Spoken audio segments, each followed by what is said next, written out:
Everyone, आज हम लोग देखेंगे हिपैटोलॉजी, जिसमें हम लोग लीवर के बारे में पढ़ेंगे। Hepatology study of liver. Liver के जो सेल्स होते हैं उसको बोलते हैं हिपैटोसाइट।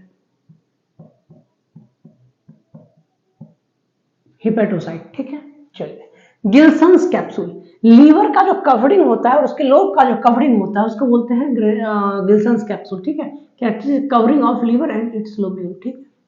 चलिए, लीवर का फंक्शन देखते हैं। लीवर का फंक्शन जो होता है, सबसे पहला लीवर सिक्रीट क्या करता है? बाइल।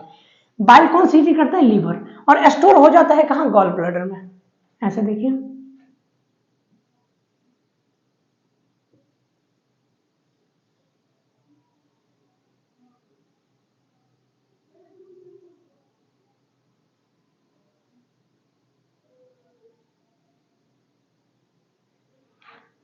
लीवर से एक पाइप आया, नाम बाद में बताएंगे।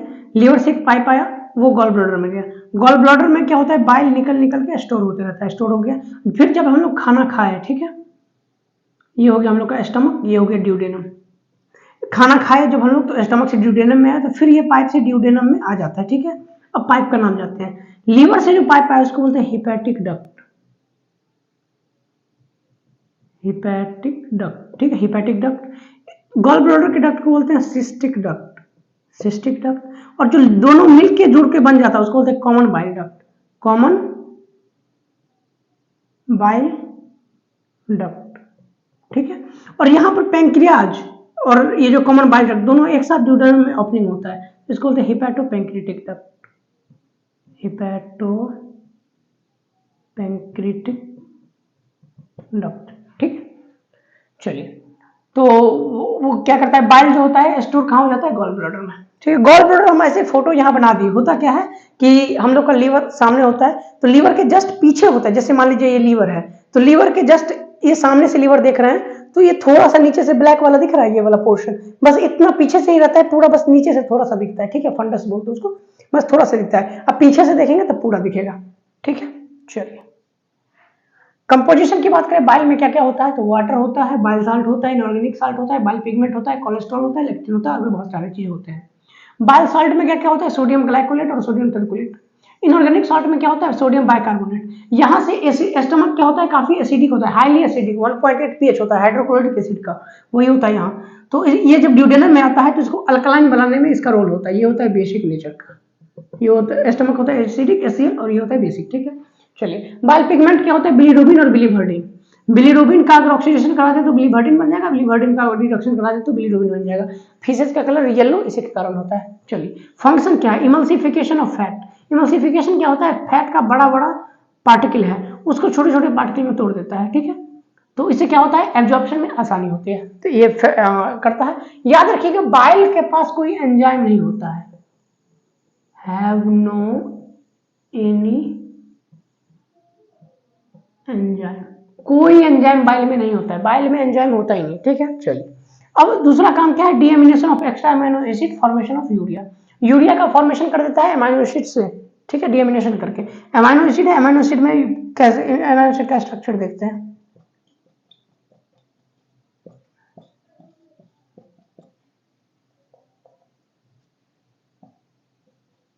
ये जो आर ग्रुप है यही डिसाइड करता है कि कौन सा अमीनो एसिड होगा। मान लीजिए आर ग्रुप के पास आके एच लग गया, हाइड्रोजन, तो ये हो गया ग्लाइसिन, ठीक है।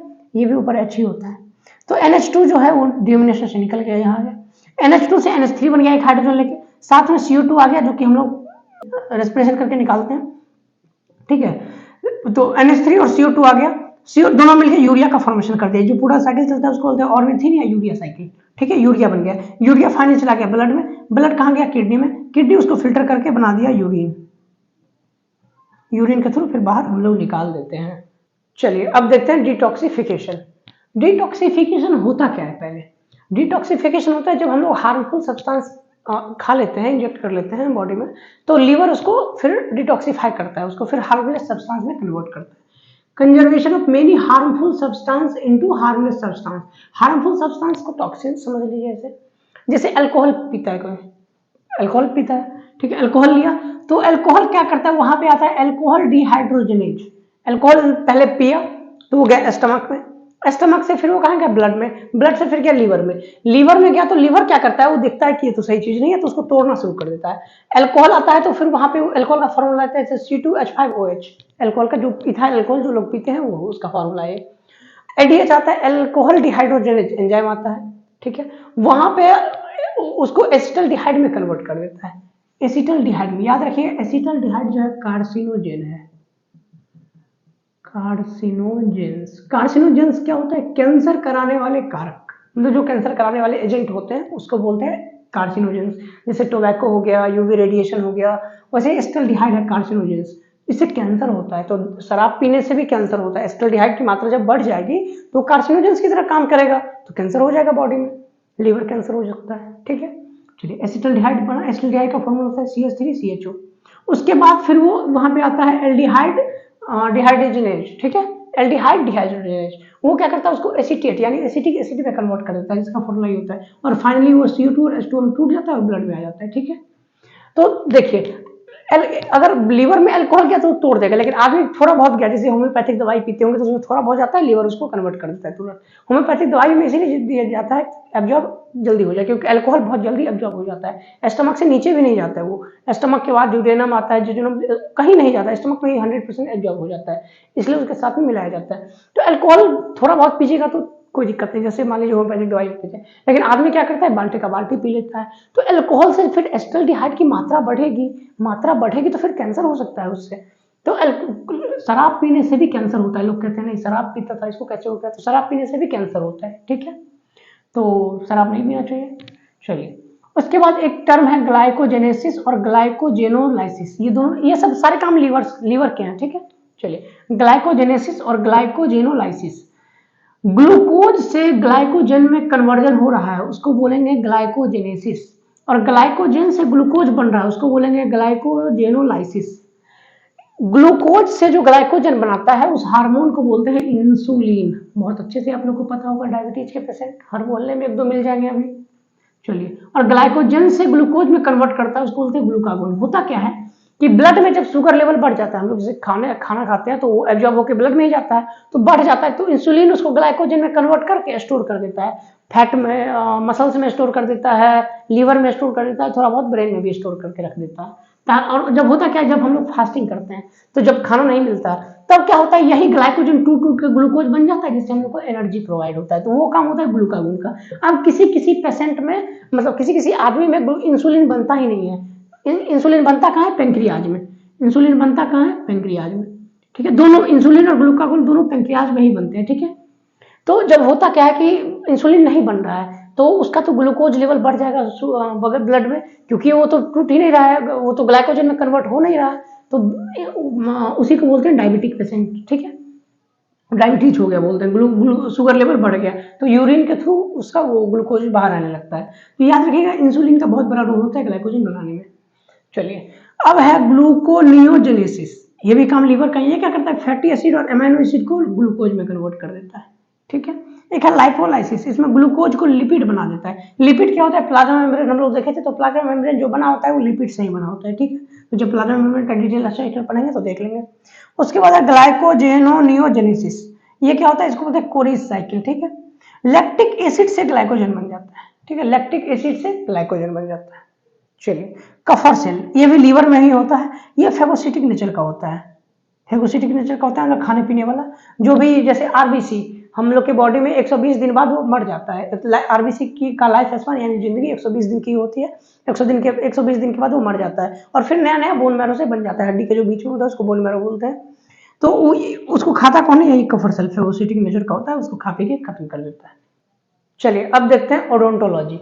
ओडोंटोलॉजी में हम लोग टिथ के बारे में पढ़ते हैं, ठीक है, टिथ के बारे में। तो पहले टिथ का स्ट्रक्चर देख लेते हैं।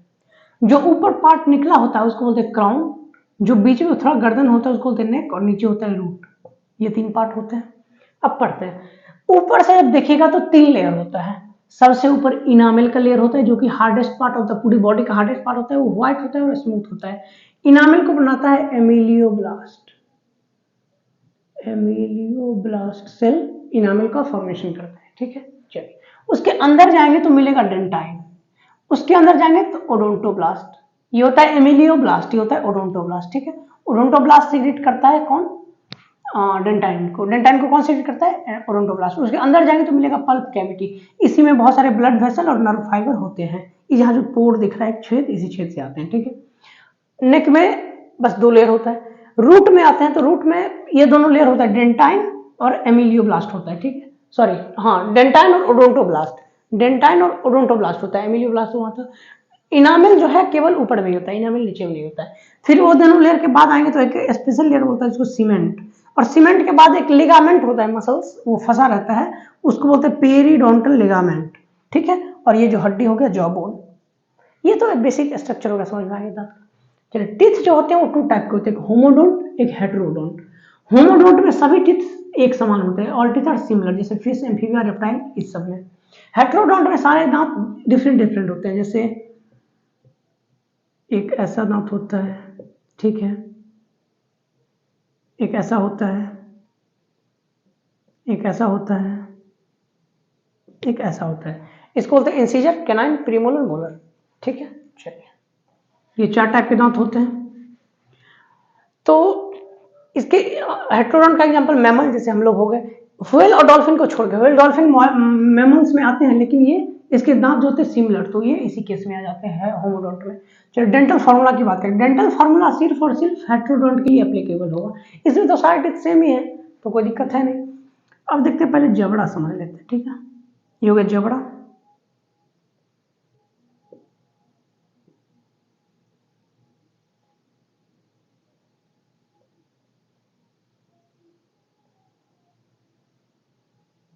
ठीक है,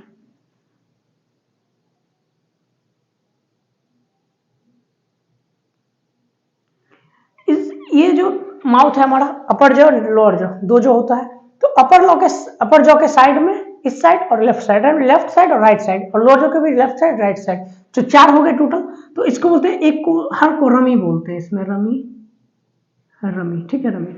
तो इसमें हम एक डेंटल फार्मूला लिखते हैं, तो अपर जॉ का 1 रमी, लोअर जॉ का 1 रमी लेते हैं। तो सबसे पहले कौन सा होगा? इंसीजर, आगे से, फिर कैनाइन, फिर प्रीमोलर, और फिर मोलर, ऐसे दांत होता है।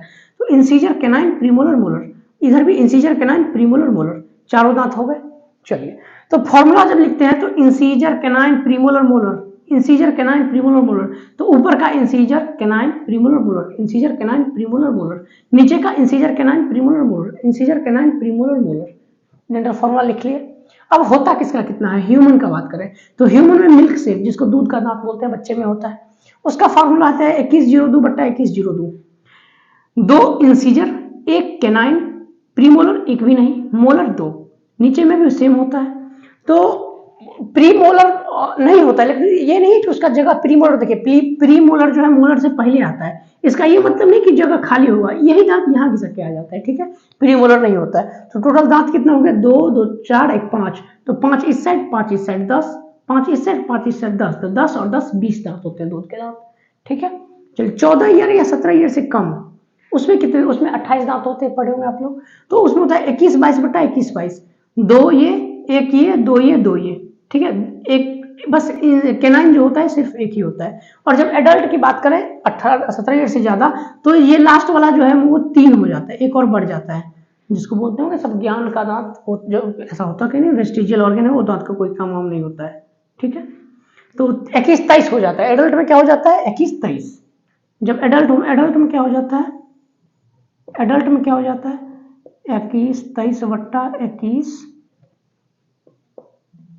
23, ठीक है। अब कोई मैथ का बच्चा आएगा यहाँ, बोलेगा नहीं 2122 बट्टा 2122 कट के 1, तो ऐसे नहीं होता है।